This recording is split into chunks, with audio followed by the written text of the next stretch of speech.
नमस्कार, मी मयुरी आणि आपण पाहत आहात 7 स्टार न्यूज। विटा शहरातील देवांग समाज व समस्त शहरवासियांचे श्रद्धास्थान असलेल्या श्री चौंडेश्वरी देवीचा शाकंभरी पौर्णिमेच्या निमित्ताने 11 दिवस शाकंभरी महोत्सव साजरा करण्यात आला। सकाळच्या सत्रात श्री ज्ञानेश्वरीचे पारायण व सायंकाळच्या सत्रात दररोज वेगवेगळे प्रबोधन व मनोरंजनपर कार्यक्रमाचे आयोजन केले होते। त्यास विटेकरांनी उत्स्फूर्त सहभाग नोंदवून कार्यक्रम यशस्वी केले। 21 जानेवारी रोजी या सोहळ्याच्या सांगता समारंभाच्या निमित्ताने भव्य शोभायात्रा काढण्यात आली। या शोभायात्रेमध्ये शहरातील देवांग समाजातील महिला, पुरुष, तरुण व अबालवृद्धांनी हजारोच्या संख्येने सहभागी होऊन शोभायात्रा यशस्वी केली।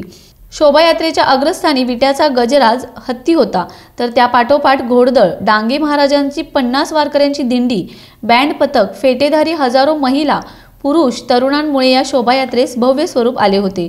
शोभायात्रेची सांगता श्री चौंडेश्वरी मंदिरात महाआरतीने करण्यात आली असल्याची माहिती देवांग समाज ट्रस्टचे अध्यक्ष अशोक अप्पा म्हेत्रे यांनी दिली।